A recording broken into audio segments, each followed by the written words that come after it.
오늘의 말씀은 창세기 20장 17절에서 18절 말씀입니다. 아브라함이 하나님께 기도하매 하나님이 아비멜렉과 그의 아내와 여종을 치료하사 출산하게 하셨으니 여호와께서 이왕에 아브라함의 아내 사라의 일로 아비멜렉의 집에 모든 태를 닫으셨음이더라.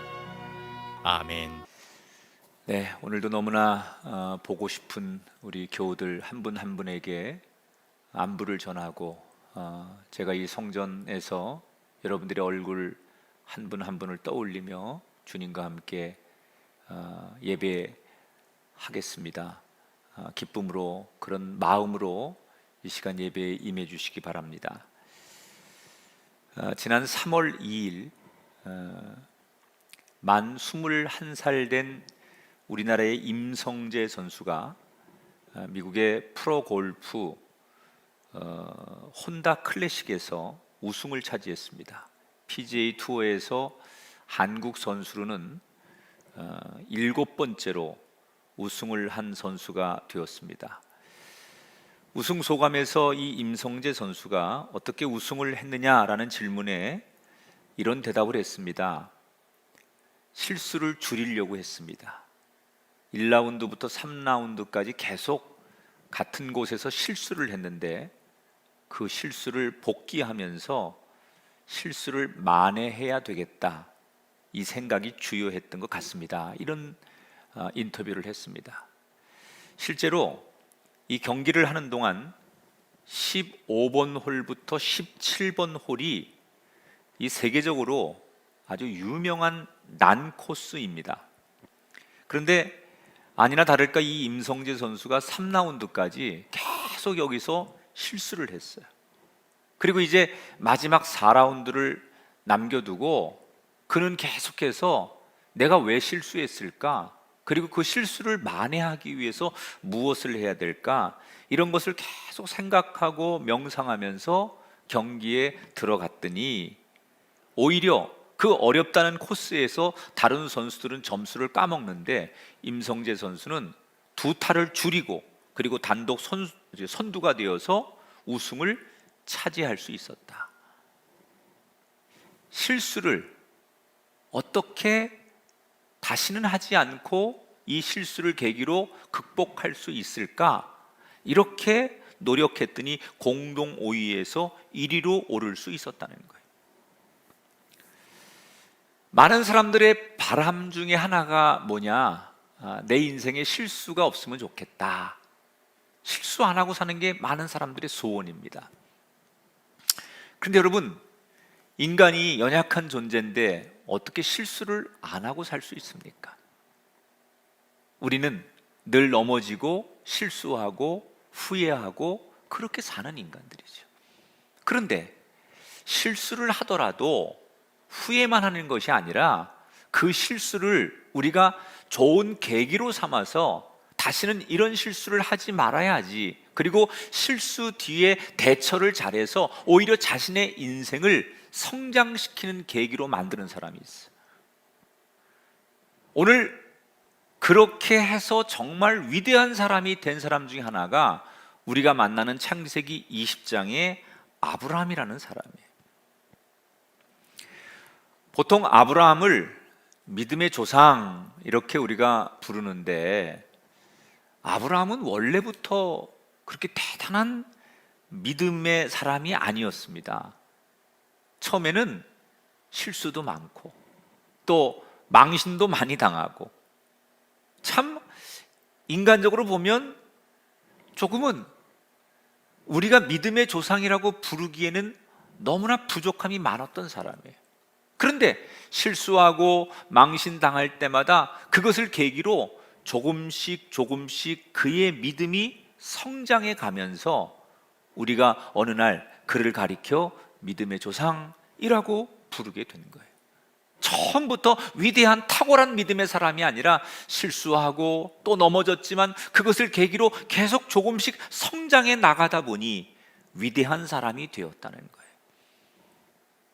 오늘 저와 여러분도 지난 날을 돌아보면 많은 후회와 실수에 가슴 아파하면서 그 실수 때문에 주저앉는 인생이 아니라 그 실수를 계기로 내가 어떤 인생이 될까를 고민하면 조금씩 조금씩 성장하는 인생이 될 수 있다. 어떻게 실수를 대처할 것인가? 자, 지난 시간에 지금 이 아브라함이 소돔과 고모라를 향하여 중보하고 하나님 그 중보 기도를 들으셔서 이 소돔과 고모라가 심판을 받는데 롯과 그의 가족들을 건져 주셨어요.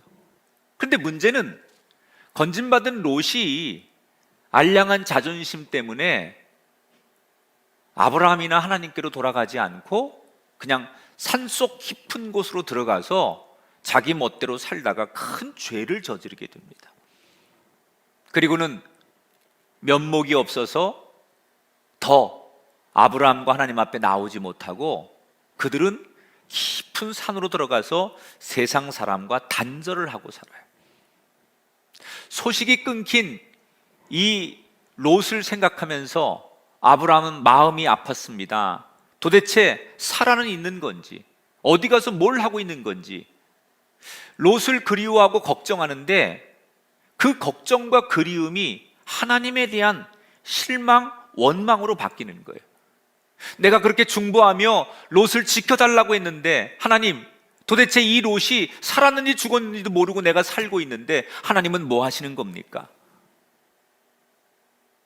제가 지난 시간에 그런 얘기를 드렸어요. 사람이 큰 어떤 사건 또는 재난을 만나면 평생 그 두려움, 끔찍한 현장에서 벗어나지 못하고 사는 사람이 많다고.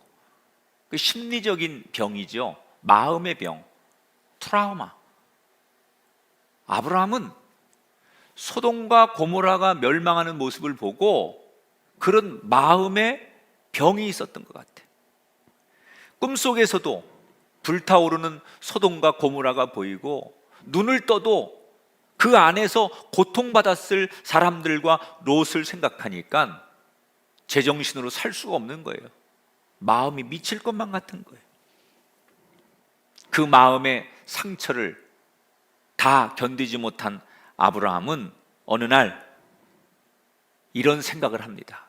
오늘 1절의 말씀을 그냥 한글 버전으로 읽으면 좀 와닿지 않아서 제가 히브리어 성경으로 읽어서 이걸 좀 번역했어요. 한번 히브리어 원문을 번역한 성경을 읽어보도록 하겠습니다. 아브라함이 거기서 남쪽 광야로 이동했다. 그리고 가데스와 술 사이에 정착했다. 아브라함이 그랄에 있을 때. 자, 아브라함은 지금 정신적인 충격을 이기지 못해서 마음이 계속 괴로운 거예요.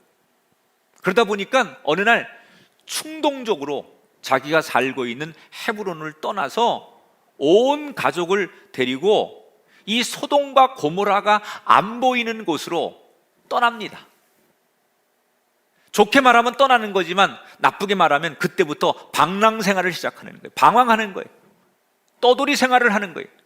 남쪽으로 갔다가 서쪽으로 갔다가 어느 때는 이집트라고 하는 데도 가서 살다가 어디에도 정착을 하지 못하고 마음을 주지 못하고 이 아브라함은 정처 없이 마음 가는 대로 상처를 이기지 못해서 떠돌아다니기 시작해.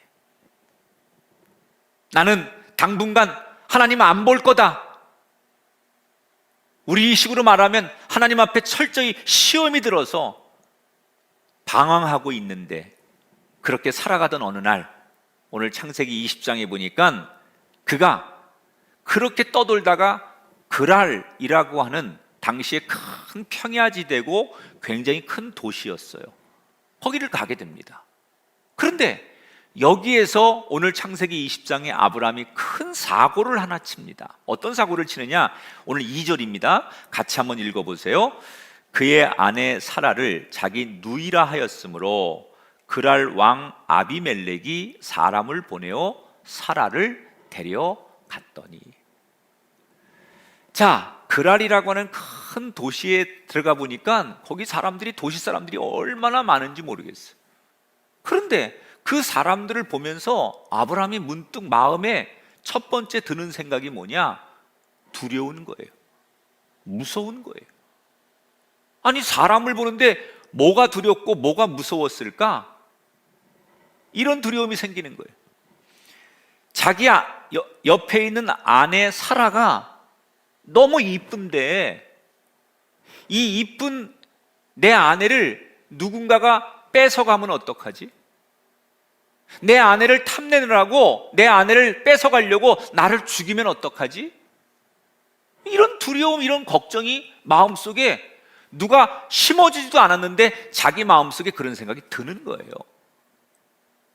그래서 아브라함이 자기 아내에게 묻지도 않고 사람들에게 뭐라고 얘기하느냐? 내 누이 동생입니다. 이렇게 소개를 했어요. 그런데 여러분, 왜 슬픈 예감은 틀린 적이 없을까요?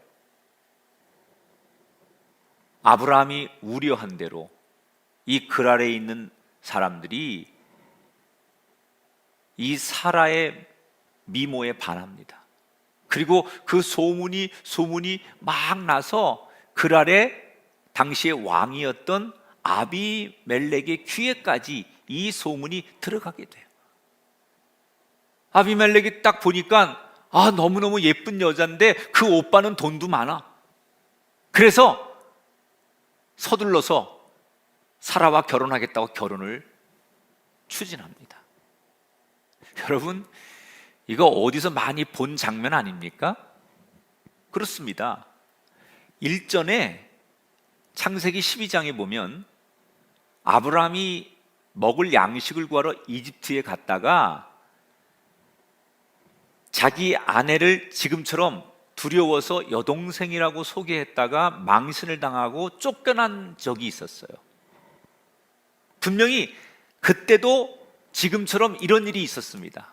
자, 그러면 그런 실수를 한 번 했었고 그런 경험이 있고 그런 것이 기억된다면 우리 같으면 두려워서라도 다시는 똑같은 일을 안 할 것 같은데 이 바보 같은 아브라함은 그럼에도 불구하고 오늘 창세기 20장에 와서 똑같은 실수를 저질러 버려요. 아내의 동의도 구하지 않고 자기가 일방적으로 내 여동생입니다 그렇게 떠들고 다니는 거예요. 이렇게 일방적으로 일을 저지른 뒤에 이번에는 별일 없겠지라고 그렇게 마음으로는 빌었지만 이번에도 어김없이 큰일이 납니다. 자, 아내를 빼앗기게 생긴 거예요. 아무리 내가 이제 수습하려고 해도 걷잡을 수 없는 상황까지 일이 전개되기 시작합니다. 아브라함은 결국 할 수 있는 게 아무것도 없었어요. 도대체 아무것도 할 수 없어서 자포자기해야 하는 이 상황에 어떻게 이 일이 전개될까요? 오늘 성경 3절을 보세요. 그 밤에 하나님이 아비멜렉에게 현몽하시고 그에게 이르시되. 여러분, 하나님께서 이 사건에 개입하기 시작했어요. 아브라함은 아무것도 할 수 없어요. 누구도 이 일에 나설 수 없어요. 그런데 그때 하나님이 직접 개입하셨어요. 하루는 아비멜렉이 잠을 자는데 하나님께서 꿈속에 너무나 무섭게 나타나셨어요. 그리고 호통을 치시는 거예요. 네, 이놈, 어디 남편이 있는 여자를 취하려고 하느냐? 그 여자는 남편이 있는 여자니 만약에 그 여자를 취하면 너는 죽음을 면치 못할 것이다. 꿈속에서 하나님이 얼마나 무섭게 혼을 내시는지 아비멜렉이 벌벌 떨면서 항변을 하는 거예요. 저는 잘못한 게 없습니다. 분명히 그 여자는 결혼을 안 했다고 그 오빠가 소개해서 제가 결혼하려고 한 겁니다. 제가 만약에 결혼한 여자라고 그랬으면 아마 결혼 안 하려고 했을 겁니다. 그리고 항변하지요. 그러니까 하나님 뭐라고 그러세요? 그래서 너에게 경고하는 것이다. 죽기 전에 빨리 그녀의 남편에게로 돌려보내라. 이 아비멜렉이 식은 땀을 흘립니다. 자, 보세요. 실수는 아브라함이 저질렀어요. 잘못은 아브라함이 했어요. 그리고 아브라함은 지금 하나님을 등지고 하나님을 떠나서 난 하나님 안 보고 살 겁니다. 그리고 세상으로 방황하고 방랑했습니다. 그런데 지금 이 사건에 하나님이 아브라함을 도와주셨어요. 여러분, 아브라함이 잘해서 하나님이 아브라함을 도우셨습니까? 아닙니다. 아브라함은 똑같은 실수를 반복해서 했어요. 아브라함이 잘해서 하나님께서 아브라함을 지켜주고 보호할 수 없는 상황이에요. 그런데 하나님이 무엇 때문에 아브라함을 보호하시고 도와주시느냐? 그냥 일방적으로 아브라함을 사랑하시는 거예요. 하나님이 약속하신 것을 지키는 거예요. 이걸 우리는 뭐라고 말하느냐? 이걸 하나님의 은혜라고 말하는 거예요. 하나님의 은혜로 산다는 게 뭐냐? 내 행위와 내 삶의 모습과 상관없이 나를 언제나 동일하게 사랑해 주시는 하나님, 그게 하나님의 은혜예요. 결국 아브라함이 살게 되고 아브라함이 고통을 벗어나게 된 것은 아브라함이 잘해서가 아니라 하나님의 은혜 때문이라는 거예요.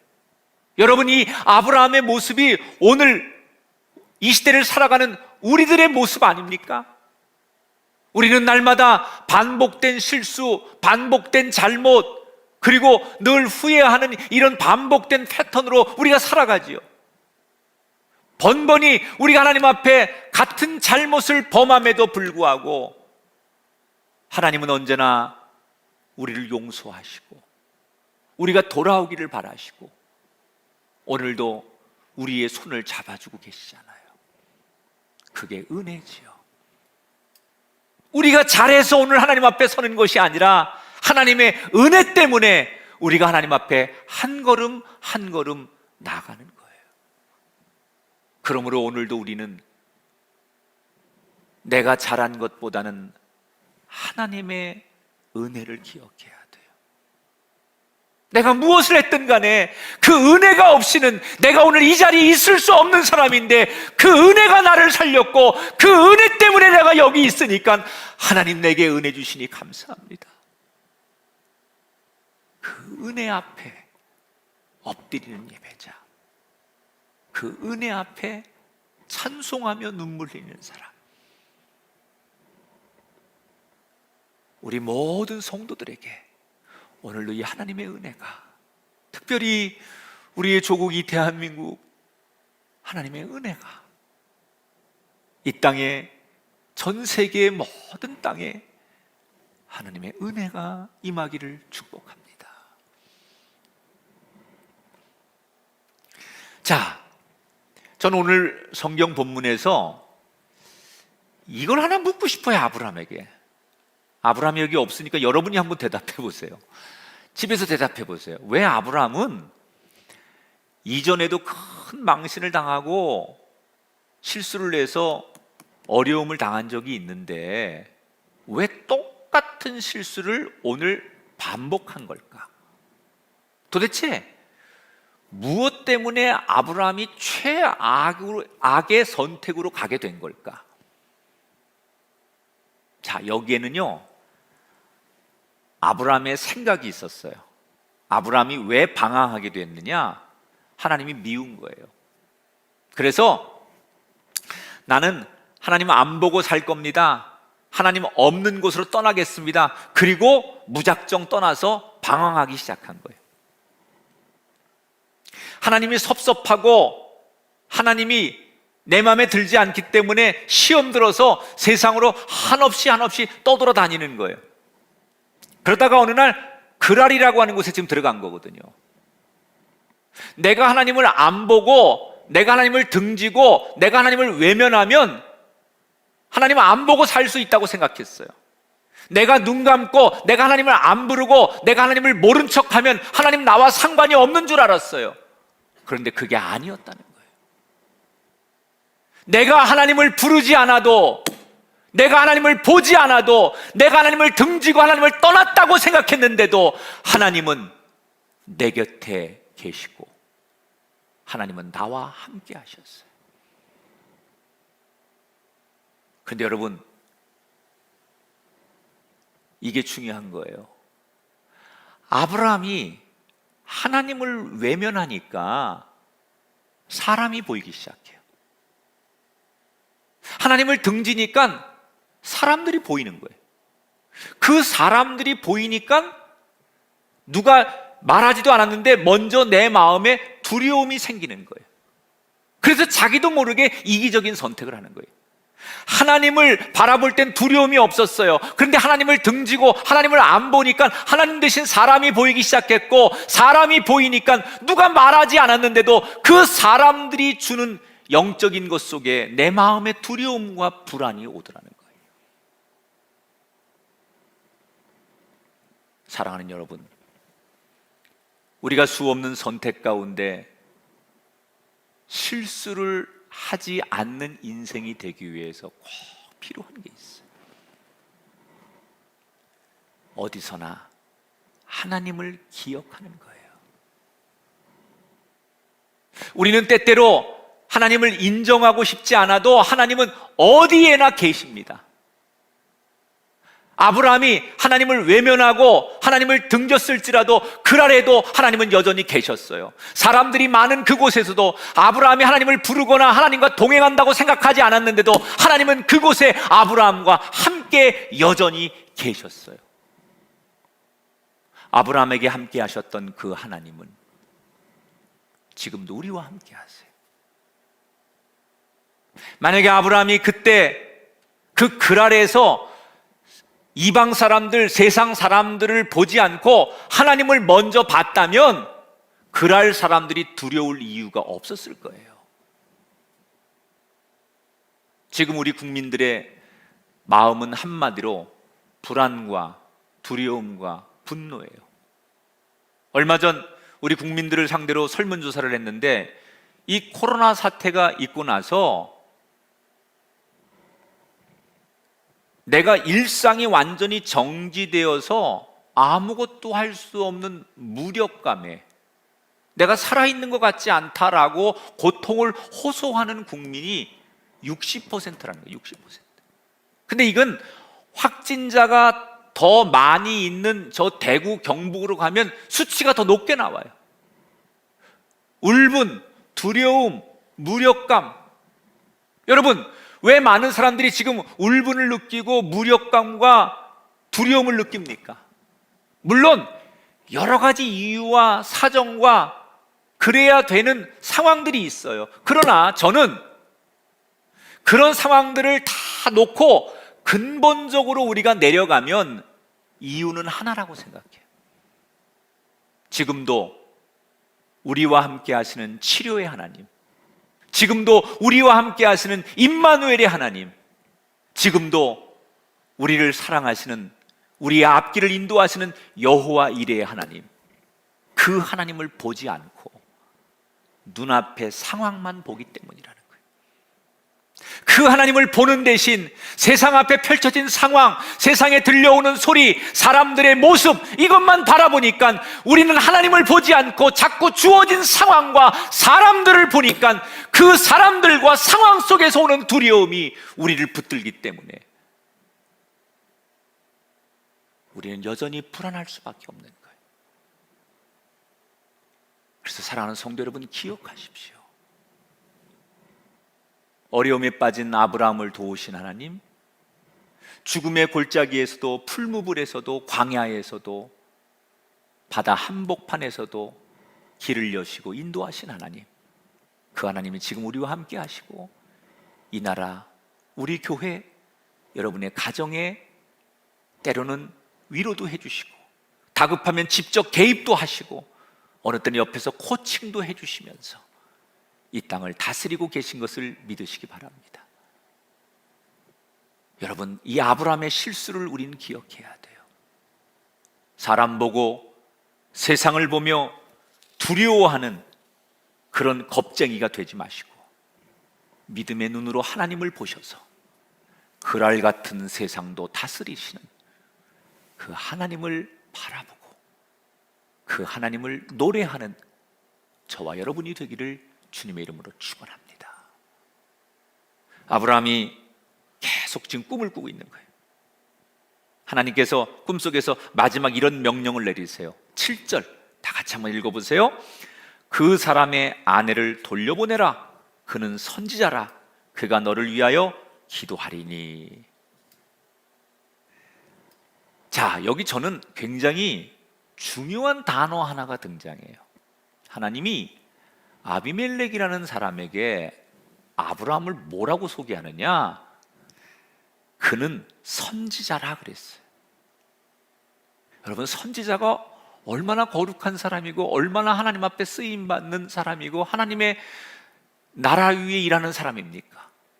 그런데 지금 아브라함이 이 선지자라는 호칭을 받을 만한 자격입니까? 하나님 안 보겠다고 등지고 하나님을 떠나서 방황하고 세상으로 나가 살면서 자기 멋대로 살다가 지금 이런 엄청난 실수를 하는 아브라함에게 이런 호칭이 여러분 어울립니까? 그런데 하나님은 뭐라고 말씀하세요? 여전히 아브라함을 선지자라고 불러주셨어요. 우리가 오늘 잃어버린 게 있어요. 내 정체성, 내가 누구인지를 잃어버렸다는 거예요. 여러분 누구십니까? 여러분 자신을 찾으셔야 돼요. 나는 하나님의 사랑하는 선지자라. 내가 아니라고 부정해도, 내가 고개를 가로저어도, 내가 내 자신을 보며 초라할지라도 여전히 하나님은 나를 향하여 그는 내 백성이고 그는 내 사랑하는 자고 그는 내 선지자라. 내가 나를 평가하는 것이 아니라 하나님이 나를 평가하는 음성을 들어보세요. 이 시간 각 가정에서 어려운 형편 가운데 예배하신 여러분을 향해 하나님이 당당하게 소개하고 계세요. 너는 내 백성이다. 너는 내 자녀고 너는 내 선지자니라. 오늘 여러분에게 이 주님의 평가의 음성이 들려지게 되시기를 주의 이름으로 축원합니다. 그러면서 뭐라고 얘기하느냐? 그 아브라함에게 아내를 돌려보내면서 오히려 축복 기도를 받아라 이렇게 말해요.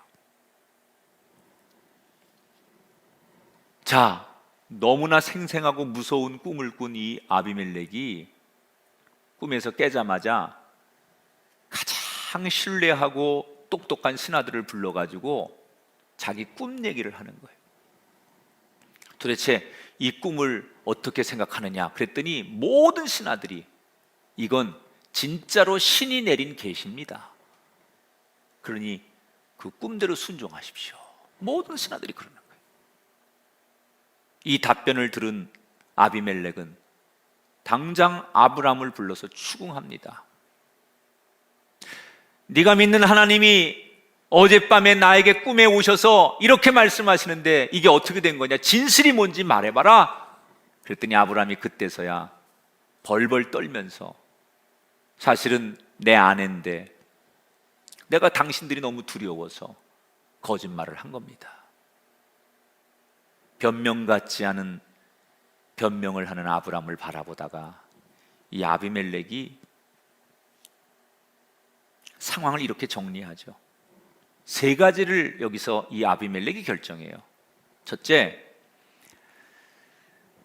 내가 모르고 내 아내와 결혼하려고 했는데 어쨌든 간에 이제 그럴 수 없으니 이 결혼이 파기된 배상으로 내가 가축과 종과 은 1,000세겔을 주겠다 그래요. 그런데 여기서요 1,000세겔이라는 것은 그 당시에 바빌론의 노동자가 꼬박 167년을 일해야만 벌어들일 수 있는 엄청난 양이 은 1,000세겔이에요. 원래 그 문헌에 보면 중동에서는 신들이 결혼할 때 주고받는 돈의 단위가 1,000세겔이에요. 그러니까 이 말은 아비멜렉이라는 왕이 겉으로는 지금 아브라함에게 배상을 하고 있는 것 같지만 이 아비멜렉이 진짜 의식하는 건 아브라함이 아니라 하나님을 의식하고 있다는 걸 보여주는 거예요. 하나님 보고 계시죠? 두 번째, 사라를 보내면서 뭐라고 얘기하느냐? 너희들이 이 땅이 다 내 땅인데 너희들이 가다가 가지고 싶은 만큼 원하는 곳에서 살아라. 여러분, 아비멜렉이 아브라함이 뭐가 이뻐서 그러는 게 아니에요. 그 아브라함 뒤에 계신 하나님이 너무나 무서웠기 때문에 그 하나님 보고 그렇게 말하는 거예요. 그 다음에 세 번째, 뭐라고 말하느냐? 하나님이 나한테 너보고 기도를 받으란다. 나를 위해 축복기도 해줘라. 하나님이 그렇게 말씀하셨다. 내가 이유는 모르지만 나를 위해 네가 기도하면 그 기도를 받으라고 하시니 나를 위해 기도해봐라. 이렇게 왕이 얘기해요. 자, 이때 아브라함이 첫 번째, 두 번째 조건에 대해서는 뭐 그냥 담담하게 받아들이다가 이 세 번째 조건에 가서 아브라함이 헉 하고 숨이 막히는 거예요. 왜냐? 아니, 나 같은 놈이 기도할 자격이 있을까? 내가 지금 이 상황에서 기도한다는 게 이게 맞는 걸까? 내가 나를 너무 잘 알잖아요.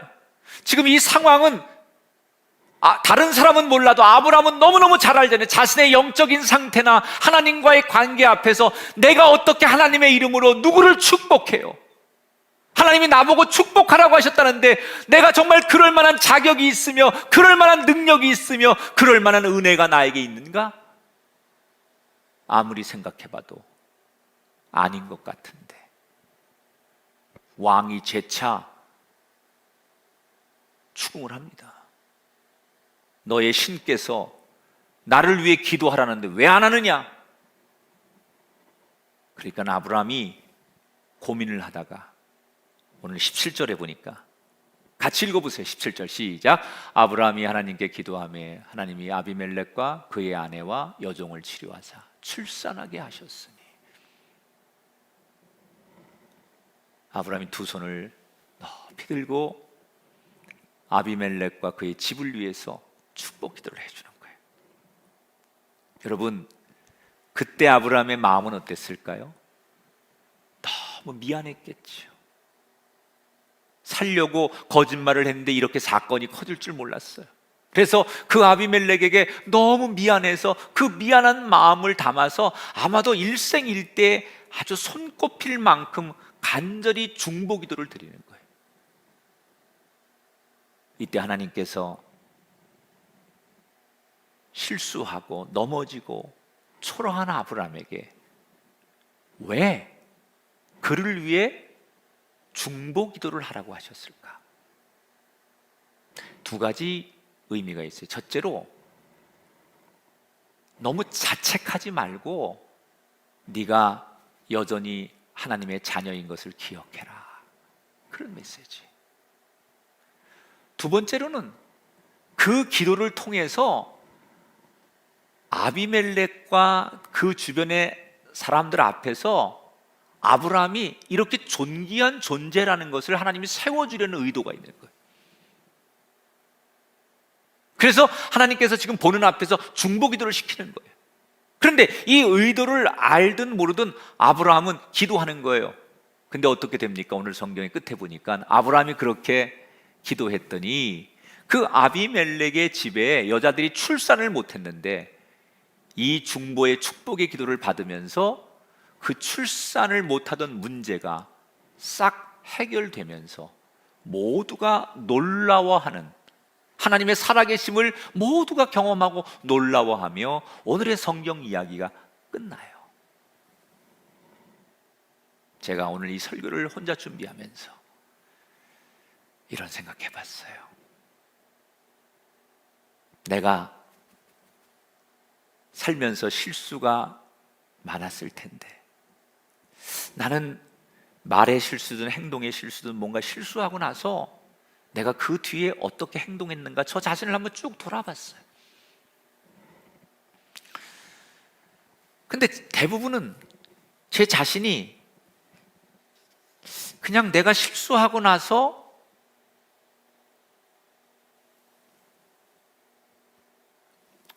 뭐 이렇게 자책하고 내가 왜 그랬지, 목사인데 내가 왜 그렇게 감정 조절이 안 됐지, 또 뭐 괴로워하고 또 답답하고 막 그럴 때가 참 많았던 것 같아요.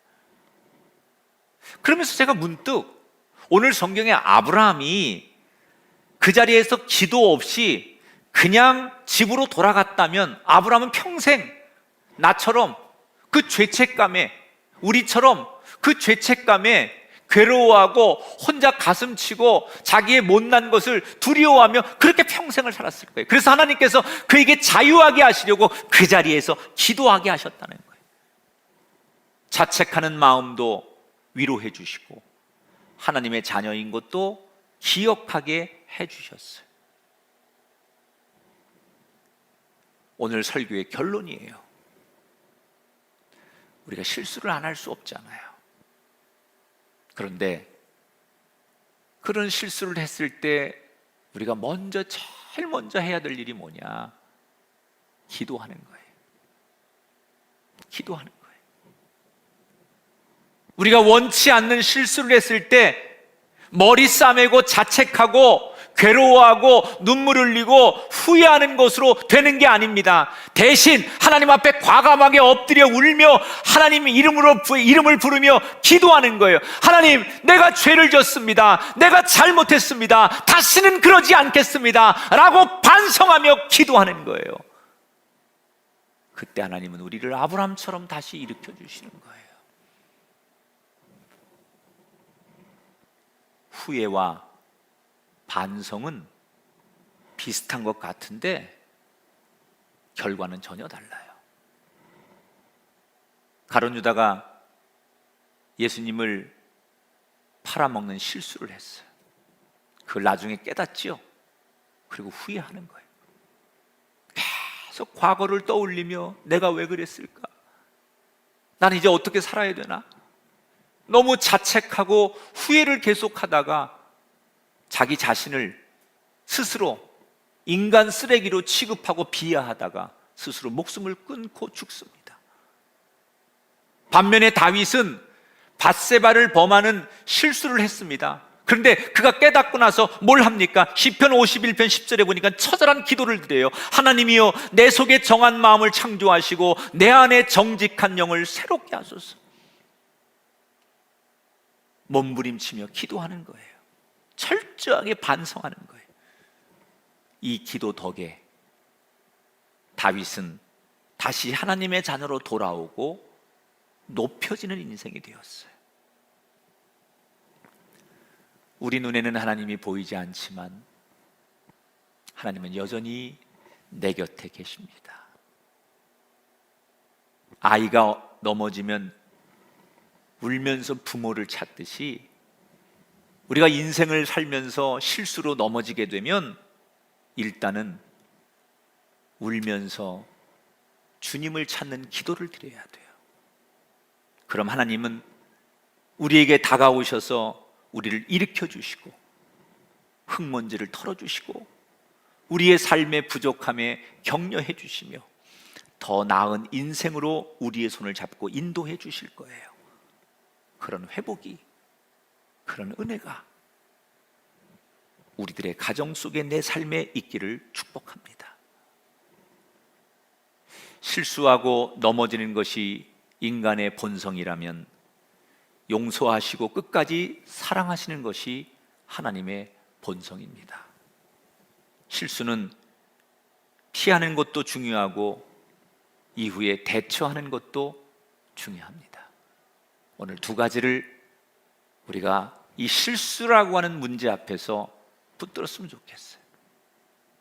실수를 했든 간에 또는 실수의 유혹이 올 때 하나님은 어디서나 나를 보고 계신다. 이걸 기억하십시오. 아니, 하나님은 내가 등지고 난 하나님 이제 안 볼 거야, 난 이제 하나님 안 믿을 거야, 그리고 떠나간다고 해서 하나님이 거기 없는 게 아니에요. 하나님은 어디나 계십니다.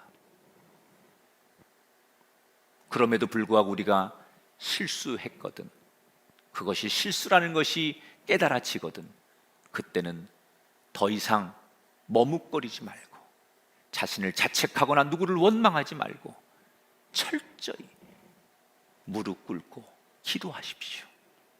하나님께 나아가면 회복됩니다.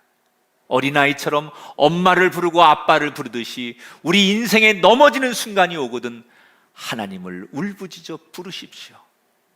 그분이 다가와 손 내밀어 일으키는 인생, 회복하는 인생, 그런 주인공이 되시고 우리의 조국 대한민국과 이 땅의 백성들이 되기를 주의 이름으로 간절히 축원합니다.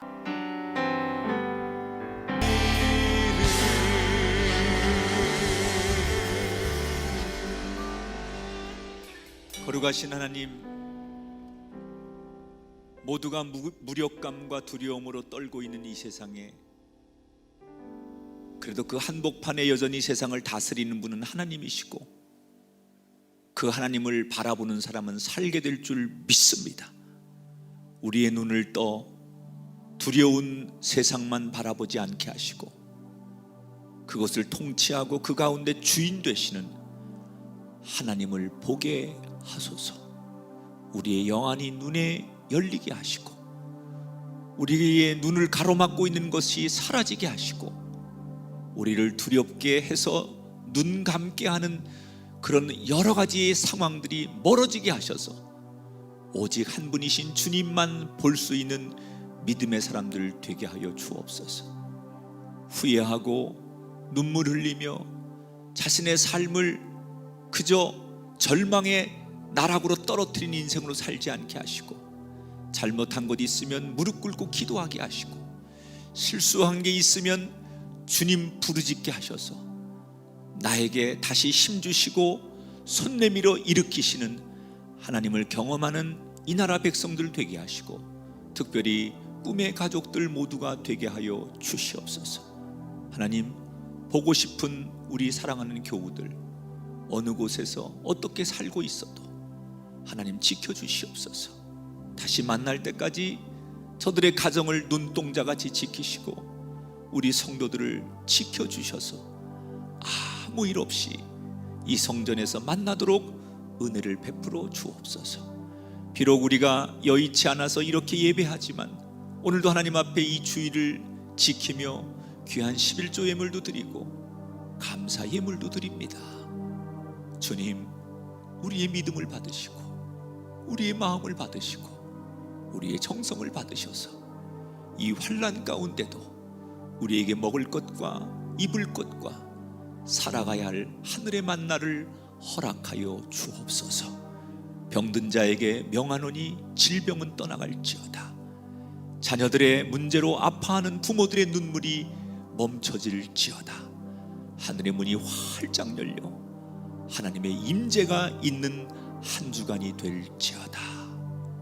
이제는 우리 주 예수 그리스도의 은혜와 하나님 아버지의 극진하신 사랑하심과 성령님의 감화 감동 역사하심이 우리 사랑하는 모든 성도들과 우리가 살아가는 이 땅 위에 영원토록 함께하기를 축원하옵나이다.